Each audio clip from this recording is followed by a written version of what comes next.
Hey there, I'm Dr. Jill Wener. I am a physician, I'm a author, meditation teacher, tapping practitioner, and aspiring anti-racist, which requires constant self-examination and learning and willingness to be wrong. And I am so excited to have Mori Taheripour here with me today. Mori is a globally recognized executive with over 2 decades of negotiation, diversity, inclusion, and sports industry experience. She teaches negotiation and dispute resolution at the Wharton School of the University of Pennsylvania, where she serves on the faculty of the Legal Studies and Business Ethics Department and is a 7-time recipient for Excellence in Teaching Awards. Mori works with a diverse client base that includes major sports leagues, Fortune 100 companies, universities, foundations, and professional associations. Ms. Taheripour earned her BA from Barnard College of Columbia University, her MBA from the Wharton School of the University of Pennsylvania, and was awarded a Diversity and Inclusion Certificate from Cornell University. Her first book, Bring Yourself: How to Harness the Power of Connection to Negotiate Fearlessly, was published in March of 2020. Mori, thank you so much for joining. I can't wait to have this conversation with you. Thanks, Jill. Thanks for having me. Looking forward to it. Awesome. So much there in that, this is the abridged bio for anyone wondering, like there's so much more in there that she's done. I'm fascinated at how you have bridged sports and negotiation and social change as a woman in this world. So I would love to just kind of hear how you got into that work, and please take us on a long journey if you'd like to. No need to be super high level here. I'd love to just hear your path and your journey and how you got to where you are.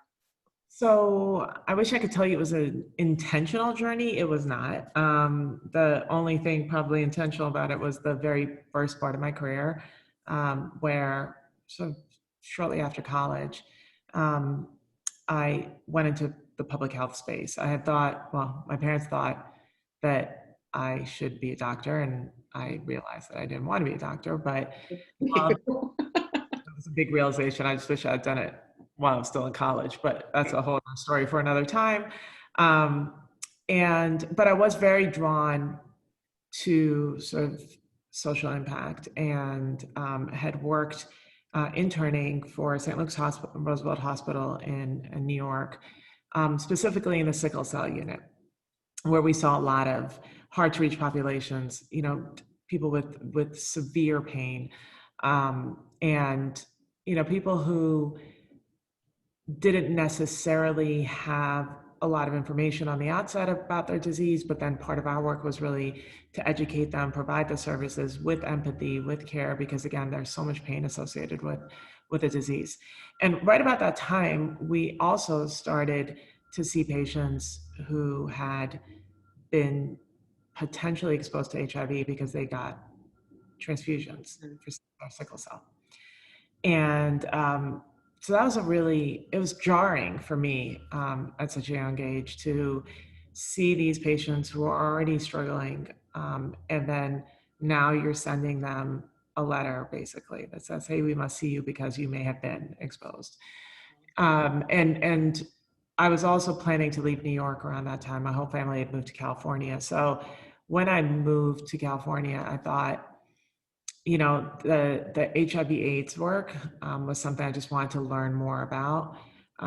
This is quite sort of still early on, and this is like early 90s, and there was a lot we didn't know. And so it just intrigued me, and I realized that what I didn't want from medicine was the sort of the micro, like doctor-patient relationship necessarily. I wanted the macro, sort of care given to the healthcare system in this country. I don't really need to expound on, but it was really hard to see that if you were a certain race, if you were of a certain socioeconomic level, that you potentially did not get the same level of care and services that somebody who could afford the better hospitals, the better doctors, and that very quickly, that naivete I had went out the door. And I first started doing really hard work, which was actually doing HIV counseling, which was the pre and post test. So the person who guides them in getting the test and then gives the results. And given the really high risk populations that we were working with, we were in East and West Oakland at the time, Tenderloin District in California, high risk populations, I was giving out significant number of HIV positive results on a regular basis. And it was heart-wrenching. It was illuminating, brought me a whole lot of clarity around sort of the real, again, the difference between socioeconomic levels and racial issues that are so ingrained in our healthcare system. And at the same time, I also felt like there's got to be a better way, right? There's got to be something that can make this better. And I ended up transitioning into the public health department, and then eventually heading up all the testing for the county, for Alameda County.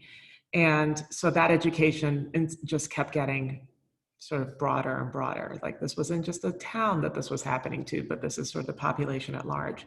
The good news is that we got, and you gave me the permission to give you the long version. This is really the only way this makes sense. But we had just gotten sort of the first breakthrough around HIV drugs. So there was a finding, and very optimistic, that women who were pregnant could reduce the rate of transmission of HIV to their child by about 2/3. It was huge. And this drug called AZT.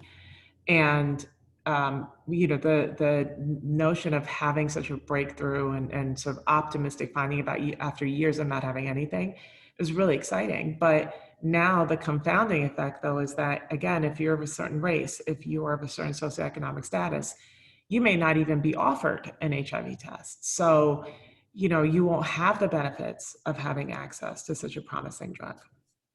I went into that much detail because I created a program. It was really great. It reached sort of the high risk populations, but it also became sort of California law, where they adopted it for all pregnant women. You must give them information about HIV/AIDS and then provide the opportunity for them to take the test, which was great. That then pushed me into, pushed is a strong word, I guess. That made me think there's more to this than just going to graduate school. I'd applied to business school, and I got an opportunity to actually start a company with funding from the state of California to continue the work that I had been doing. So I pushed business school off, and this became sort of the really the heart and soul of our company, which was creating educational materials for hard to reach communities, for high risk populations, to basically provide education around communicable diseases, and leading with sort of HIV/AIDS. And that really is how I went into sort of the D&I work. It wasn't your traditional HR beginning, that people have. That usually the people that are going into D&I, they have some kind of a human resources background. I did not. That's not how I started. Mine was really from the communications and marketing side, and making sort of culturally appropriate, culturally sensitive materials. Did it for a variety of states around the country, and then actually some countries in Africa, in fact. And once I sort of went through this process, I did get a opportunity to go to the American Red Cross.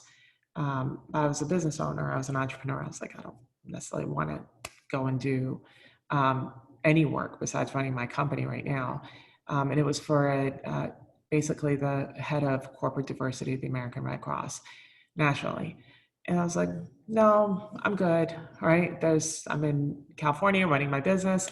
And then Hurricane Katrina came, and I still get goosebumps. I just remember the devastating videos and pictures of people. And, somehow it didn't feel like it was right to write a check. Like, there was like, what are we doing? What's there to be done? And I sort of called the people back who had recruited me for the position. I said, I said, no, I'm kind of interested now. And it was because I was drawn to it. I was drawn to the challenge. I wanted to do something that maybe helped and contributed in a different way. That was a complete shift out of my career at that point. Went to the Red Cross, headed up diversity for the organization. And it was really around sort of a lot of things that had gone wrong around Hurricane Katrina. It wasn't necessarily the response itself. It was the lack of cultural sensitivity around the response, right? The types of volunteers that we had. So the best of intentions, if you can't reach a population in a way that's appropriate, culturally appropriate, and inclusive, then it's all for nothing in some ways. And so it was an amazing opportunity. It was based under sort of the HR kind of umbrella. But I did some of your traditional D&I work. We did a lot of trainings, really sort of re-educating a lot of our volunteers, working with corporate partners, and looking sort of outwardly at our systems, and then looking inward. And that was definitely the harder part of the job, for sure. But it was a great opportunity for me to learn more about sort of the D&I space. Went from there to teaching at Wharton. Now I can speed this up. Teaching at Wharton, unintentionally, I was asked to teach negotiations shortly after I graduated. And the entire time I was at Wharton, the common thread through all of my career was that I had a huge interest in sports. Couldn't figure out what to do. In my own company, we had wrapped around like social marketing messages around celebrities and athletes to use their power of celebrity to increase awareness and education. But I kind of didn't want to be on the fringes of, I wanted to be in sports. Again, couldn't figure out how. I was able to do that. Right about the time I started teaching, I also helped co-found the Wharton Sports Business Initiative, which was really a think tank around the sports business. And that kind of launched then the rest of my career where I am now. So it started in a way that I never really could have imagined where I'd be today. Negotiations became shortly sort of, I should say teaching became a true calling, and negotiation specifically because of the fact that it's, at least the way I teach it, it's very empowering, and it allows people to bring their own voice, different voices, hearing one another, listening to one another, not stepping in with your biases and your predisposed notions of people. And it became about human beings and connections. And so now that thread sort of goes back into everything else I was doing. I wanted to do something with impact, and teaching became my way of doing it. So it's a very involved story. There's no elevator pitch, but that's kind of how it all sort of came together. That's amazing. I love that you started out doing HIV work, because that's a passion of mine as well when I was in my medical career. And and without dating you too much, like you were there like at the beginning, like when things were major, and there were not like there were nowhere near the advances that there are now. So that and that ended up bringing you to where you are. It's such a great story. I'm really glad that we were able to do the long version. So how do you bring youth sports and social change now? Like what does that look like for you now in the work that you're doing? Yeah, the sports industry is a sort of a complex world in and of itself, right? There's the business side, there's the work with athletes. There are people that love sports just because they love sports. I frankly, and this started with my work with celebrities and athletes, and namely Magic Johnson at the time, when I had my company, and him having been diagnosed with HIV/AIDS and living with it in a way that basically if you looked at Magic Johnson, by the time I started sort of really working in it, you would think, such a healthy guy, what does this mean for the average person? And when he was able to sort of lean into the power of a celebrity and educate people and tell them that he was lucky to have access to the best of care, but for people to use safe sex, to be educated, to take all the precautions. And we sort of partnered him up with an organization, it's Healthcare Foundation. They were based out of LA, and they were going to open clinics up under sort of jointly. And I just remember when we opened the doors of the clinic in Oakland, and there were literally people it was like the line was going out and around the corner. It was really rare to see because people still, it was such a taboo subject, and people didn't necessarily want to reveal their diagnosis. So they'd go to other cities to seek care, right, out of their communities.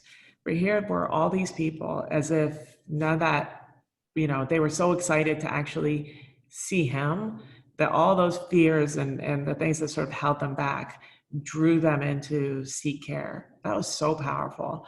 And I never forgot that. And I thought that's the part of sports I really love, that it could be leveraged and used as a platform to create social change and create impact, that athletes may be our most powerful voices, that when harnessed in the things that they want to do and the impact that they want to have on communities, the possibilities are limitless. And I see them as leaders, and I see them as people who can create social change in a way that maybe few other things can do.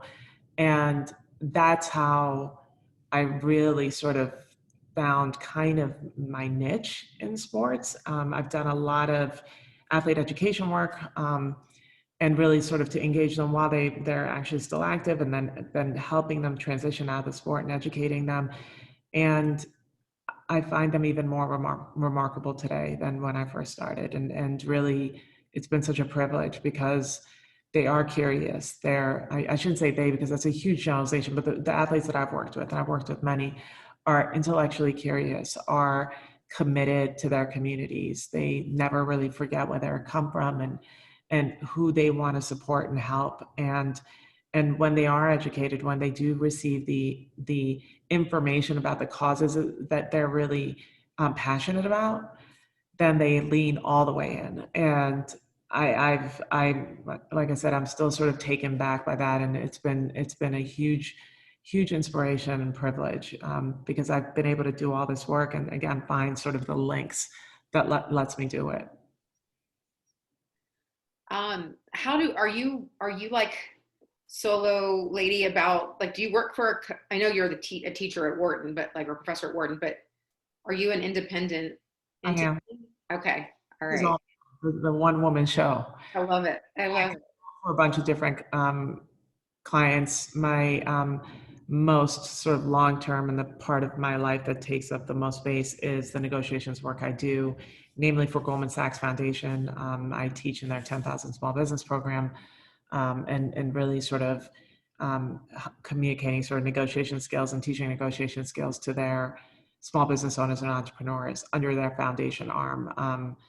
And again, no, not really related to sports whatsoever, but it is the bigger part of my life. And I just love what I do. I mean, I'm so grateful that there's so many opportunities to meet so many different people, from entrepreneurs to my undergrads at Wharton to the athletes I've worked with to, it's pretty extraordinary. But I'm a one woman show. I love I'm it. people that work with me, but I'm really the person who's out there doing the work. And you're not like you're not like an employee. You have your own Oh, consulting. Yeah. only for the University of Pennsylvania at Wharton, where I Yeah. teach. Yeah. So I want to, I'm curious to ask you about Colin Kaepernick, because I had this experience several years ago before I had really found my voice in the anti-racism space. And I was at Thanksgiving, and I shared with a close family friend. We were watching football, as I'm like not a sports person, but I can like sit down and watch an entire football game and enjoy it. But then I just end up getting sad when the team that I don't even care about doesn't win. Like, I just get too emotionally involved and it's not worth it to me. But I do appreciate what sports do mean to people. And I just remember saying something like, I think it's awesome what he's doing. Like, I really, and he was like, and this is from a, liberal, well-intending family, total scorn, total like, athletes just need to stay in their place and entertain us. Mhm. And I remember being horrified, and I remember like not knowing enough about what to say. And I think it sticks out for me, as I'm sure we all have moments in our lives where we were like, I pretty actively didn't do the right thing, even though it was silent. So that was not doing the right thing. And it stuck with me. And I feel like what he has had to go through and then like kind of come out on the other end of, and I don't know exactly how well he's doing now, but I know that people get it now, what he was doing, I feel like, and finally see it. I'd love to get your thoughts on that interaction, because I'm sure that has played out in front of your eyes in the sport community. What are your thoughts on Um, yeah. I got you. So it's interesting because he was very quiet about it when he started, right? There wasn't really a whole lot of attention when he started sort of his protest, and media just saw it, and literally that was the end of the his being able to stay quiet about it, which I don't think he necessarily wanted to do, but it was his own way of um, raising awareness about an issue that was really important to him. Um, I think that he had tremendous courage. I think the world was not ready. Mm. Our country wasn't ready. I would argue that had it been for the pandemic, our country may not have still been ready to have those conversations. We don't like looking at the things that have been so unjustifiable and really such a horrific part of our history here. And this one athlete, which is why I said I love sports, was able to really start the conversation for good or for bad, or whether it was accepted or it wasn't accepted, it started the conversation. And he learned through the process. He made some mistakes, and admitted that he grew as the process sort of went on, to look at things that didn't, sort of, whether it was the kneeling or standing, whether it was, all of that. And it was interesting to see him sort of not give up on the cause itself, but really sort of grow with it and grow with the circumstance that he was now put in, which was now the cameras were all over him. He was doing media interviews. I'm not sure that he ever necessarily wanted that. He wanted to play football. Um, and what it did was also start the conversations in the locker rooms as well. So I think that it really was sort of a moment in time where, because of the scrutiny and the media attention, a lot of the athletes that were around him, again, the conversation started. And then, were they all pleasant? No, because everybody has different opinions and different backgrounds, and you don't expect people to feel exactly the way you feel or have had the same opportunities and experiences as you. So I thought that was really powerful. I don't want to forget that it was really a lot of the WNBA players. I'm sort of the heart of a lot of this movement actually did start with the women. But athletes are not monolithic. They are human beings. They've had experiences. They grow in front of our eyes. They're allowed mistakes. They're allowed to not know exactly how to do things because they don't have media training necessarily, or some do, some don't, right? But they're allowed to be passionate, and they're allowed to feel fueled by their passion. And um, they're smart, they're committed, all these things. So what bothered me the most, oh, there are so many things that bother me, but I think the thing that bothered me the most is that we somehow think, in some ways, they're not human, and Mhm. and they're just good for one thing, which is our entertainment. Right. So the whole "shut up and dribble" comments with LeBron and all those things really came out because it was as though, you know what, all you were allowed to do is just go to work and do what you do to entertain us every single day.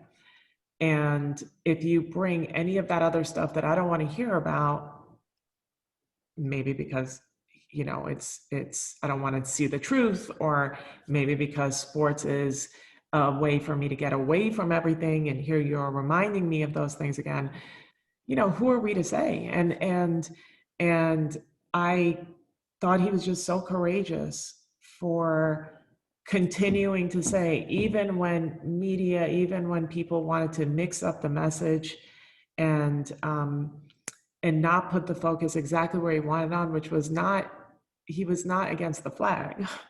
That wasn't it. It was, he was against police brutality. And the fact that people rewrote the narrative is really, I think, what was the worst part of it all, because we lost a lot of time.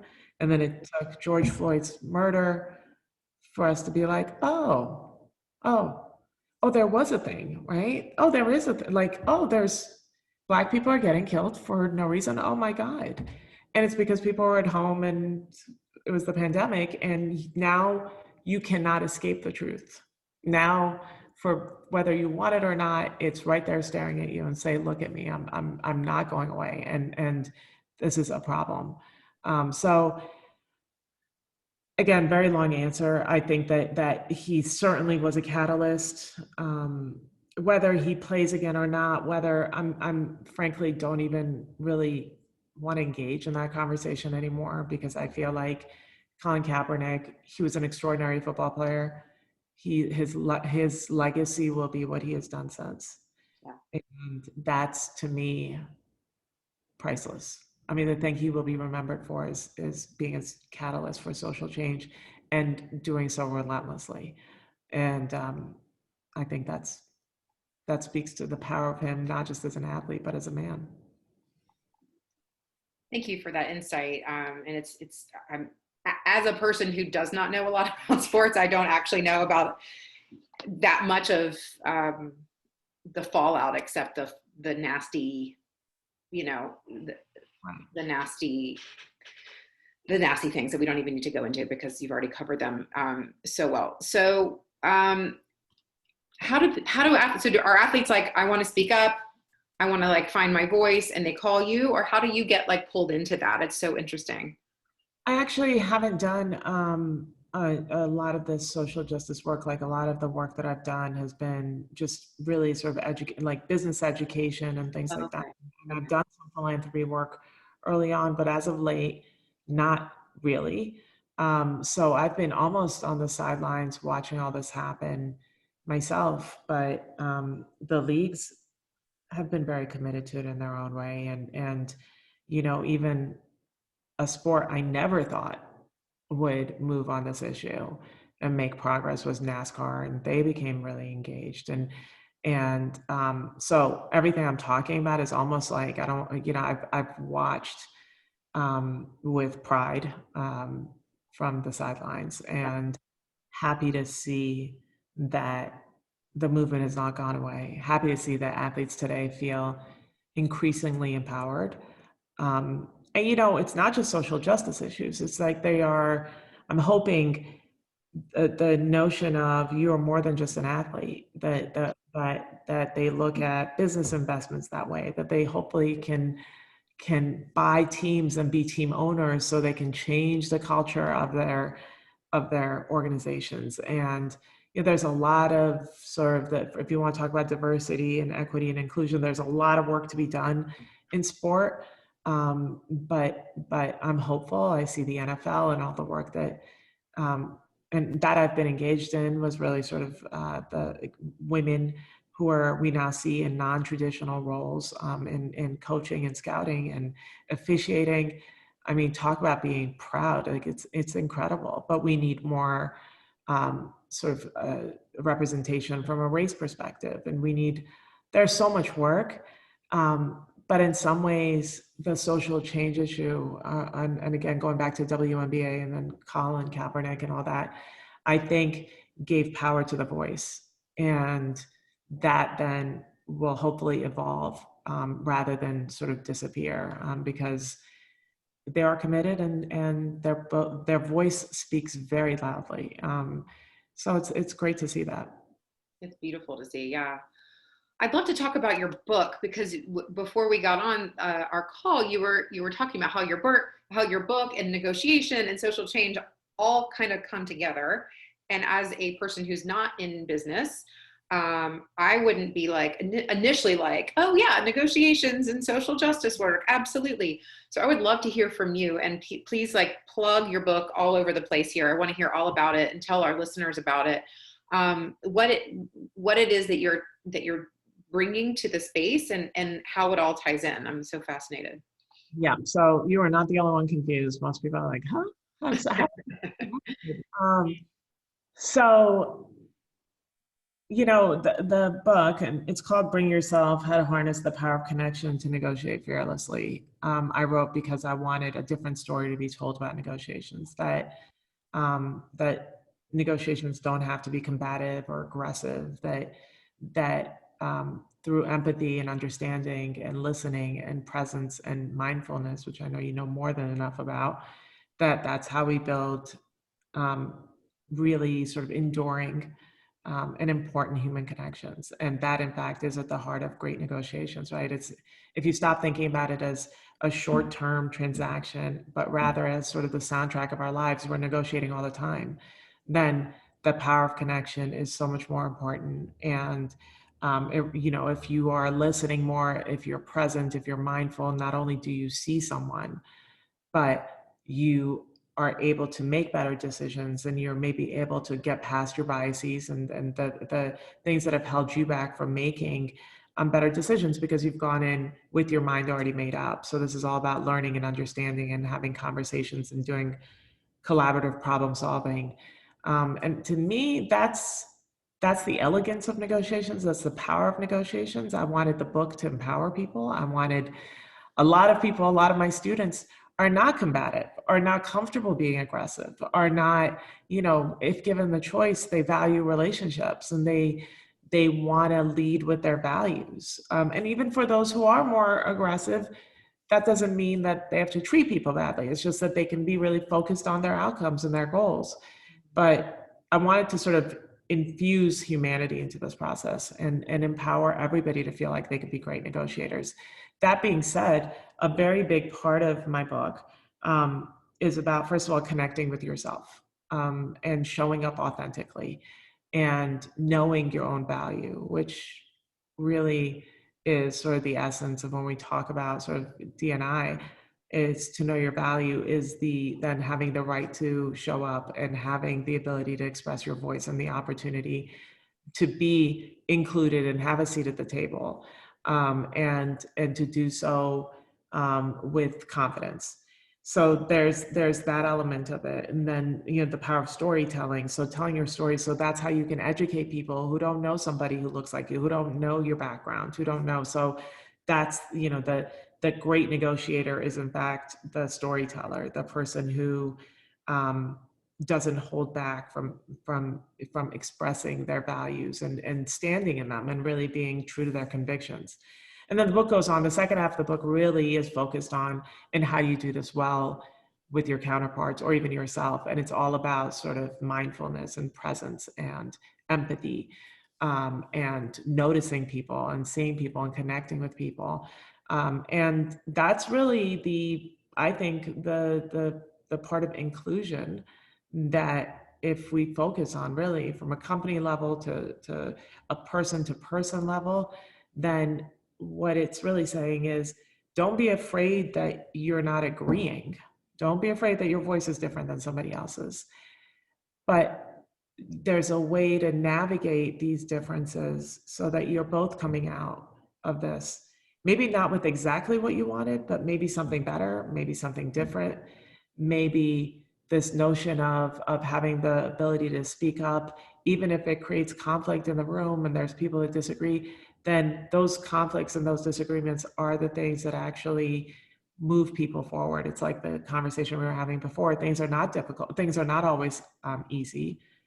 It's the conversations are not always comfortable, but comfort and growth don't necessarily coexist. And so that's really the heart of, and it's really, again, that goes back to the way I teach negotiations.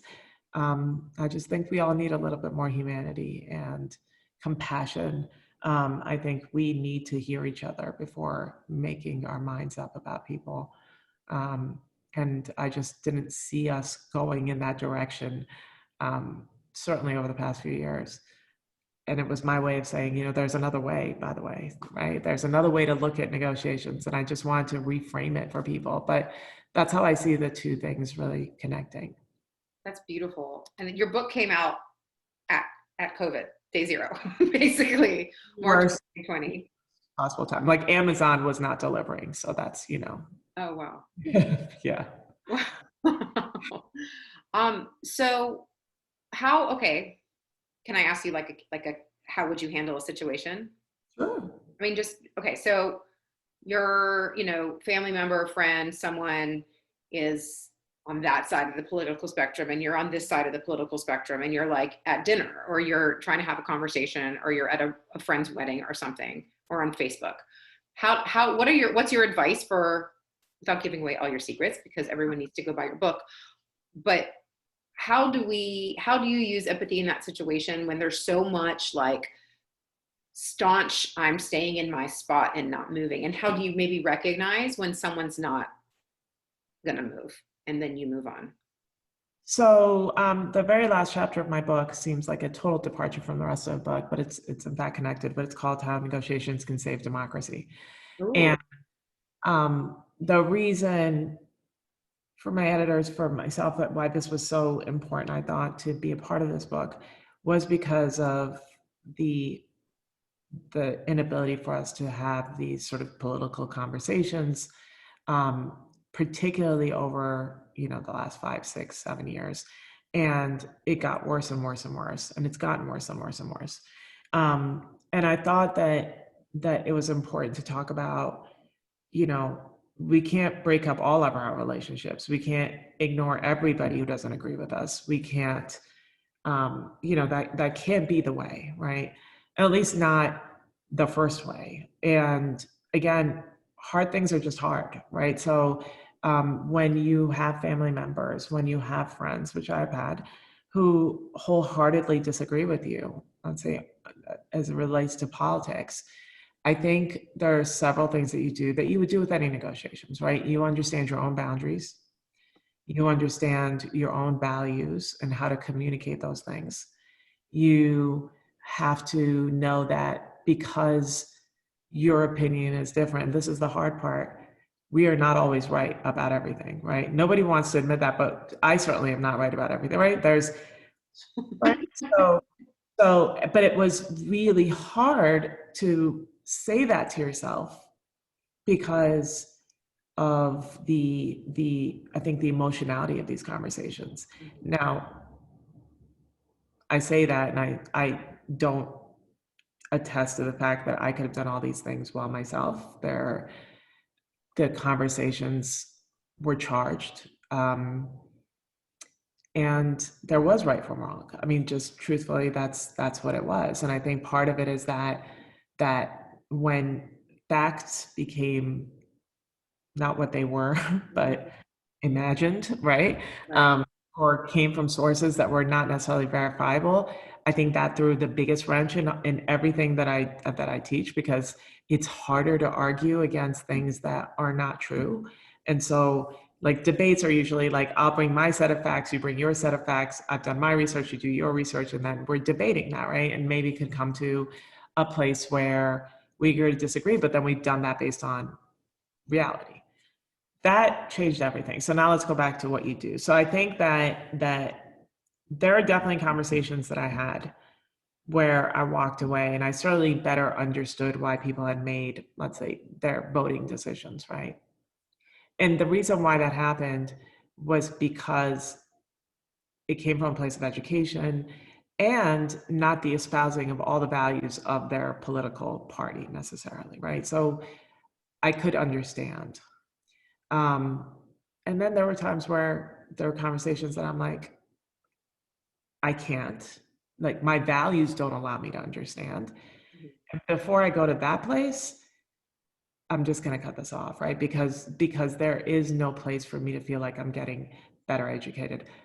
But I want to hear it because obviously, based on our last elections, this isn't like a tiny group of people who happen to just disagree with you and we want to ignore. Ignoring, no matter whether you want to have the conversation or not, I don't think we have the option of ignoring people. I think we have to hear people and then come to the conclusion that you hear, you understand, and if you can't change minds, then you can't change minds, but you've understood. Again, the element of this that is different from maybe anything else that I've done is that even the understanding is really difficult. But for people watching, understanding doesn't mean agreement. Understanding just means clarity. Um, and when you can't follow the facts, even understanding becomes challenging. So I feel like boundaries matter. I feel like you have to decide how much of your energy to give to these conversations, but I still maintain that they can't be ignored because it's a very big part of our country and our politics. We just have to be better at the way we do it, and the commitment to change, to changing somebody's perspective is not necessarily the right one. The commitment to understanding, and then seeing whether there's a way where you can meet in a place of agreement, then that's one thing. But then when you can't, I just say sometimes it's just not really worth having, and you have to decide when that is. That's like a bad deal that you wouldn't take, that you would walk away from, whether it's a car, a house, or what have you. You have to know your non-negotiables, and you have to know your bottom line. I love that commit to understanding, not to changing them, because I think we is that human nature, or I don't know what that is, but like we go into conversations most times, I feel like if we're not being mindful about it, like I need you to know that I'm right. And I will not back down until Right. you acknowledge that I'm right in exactly the way that I want to hear it. And I feel like that's what we do. I'll just hear what you just said, because I think that's the part. It's that you have to hear it the way I want you to hear it, right? And well, that's not exactly the most influential and persuasive way to teach people, right? So, teaching by force. But this goes back to the DNI conversation, actually. I always say it's not really what you say that's important, it's how people hear it that's important. And to understand your audience is really powerful, because it's not really about you. I mean, you know what you want to communicate, but doing so has to be informed by the way people see you and hear you, so that you can change your messaging and still try to get to the place you want to get, but do it in a way that actually resonates with people.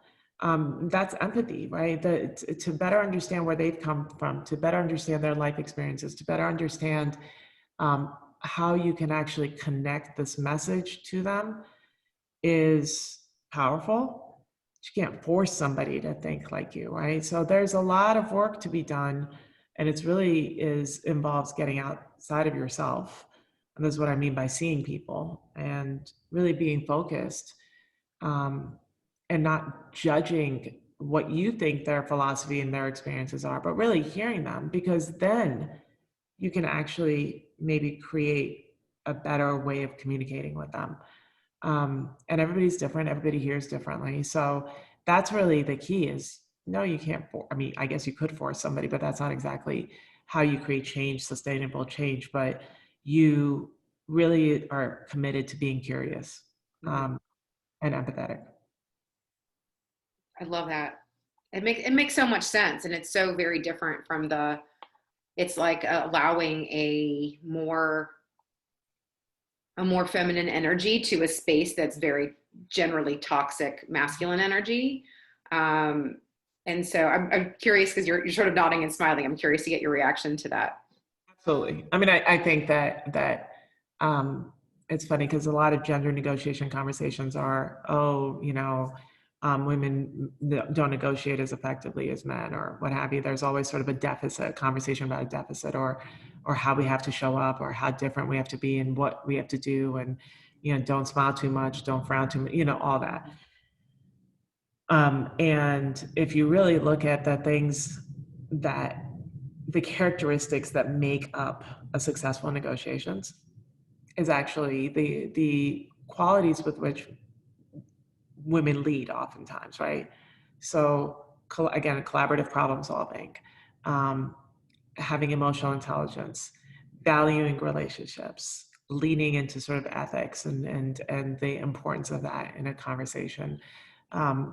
And so isn't that interesting? Because we know all this sort of conversation about be in their face, make sure they hear what you're saying, be aggressive. And like, I can't remember the last time I was like, you know what? I love negotiating with that person because they were so aggressive and in my face. No, Right. right? You think, I really enjoyed the conversation with that person. We didn't agree necessarily at the end of the day, but we learned a lot, and maybe not on this deal, but maybe the next one. It was a really great conversation. And those come from, again, being heard, the emotional intelligence, the problem solving, all that. So much more of sort of what we espouse as being feminine qualities. But it's absolutely fascinating to see, and I think that if we really open our eyes to that, we will change the way we think about the positive behavior that you want to sort of commit to in the negotiations. And um, at the end of the day, it's really a conversation about winning that I think takes us completely off course, because the minute you say win, then there's somebody losing, and it becomes a win-lose, almost combative type of relationship or conversation. And, I think in some ways we as a society have to um, reevaluate, reimagine what winning means. I don't use the term in my class at all, but what does that mean? Does it mean at all costs? Does it mean you crush competition? Does it mean, I would think not. And so I think I'm hoping that the conversation is different, and we sort of reimagine all of these things. We reimagine negotiations as a whole, but conversations about what positive outcomes really mean, what winning really means. Oh, wow, that's an amazing place to stop. I have so many thoughts, but I don't need to share them because I want to. You've said it all so well. That it's so inspiring though to hear your take on it. And for anyone listening, masculine, feminine isn't male, female, or any gender or conforming or non-conforming. It's aspects of all of us. So you can have masculinity and femininity and be at any gender or non-binary expression of gender. So I think it's important to realize that. And I use that term, and a lot of people don't know that or understand that. So I'd love to hear, can you please share like how people can find you? If you have a copy of your book nearby, can you hold it up and say the title again? And we'll of course have the links to it in the show notes. How to harness the power of connection to negotiate fearlessly. It is available anywhere that you buy books, so Amazon, Barnes and Nobles, all that, and in some independent retailers. And people can find me on just about every social media site. Well, Twitter, Instagram, LinkedIn, my website, which is my name, so moritaheripour.com. And I should be in the near future sort of having a newsletter and different opportunities for engagement and learning sort of launched on my website. We're doing a lot of that now, planning for it now. That's exciting. It's very exciting. It's the power of one has been exhausting over the past year, but so many, I've built sort of people around me who believe in the message and are really committed to engaging in this way of thinking about negotiations. So I have great people around me who are supporting it, and students who love the message, and so it's exciting. I'm excited for sort of this next chapter, for sure. Incredible. Well, Mori, thank you so much for joining and sharing your expertise and experience and brilliance and light with us today. So thank you so much. Thank you for having me. I appreciate it. Enjoy the conversation.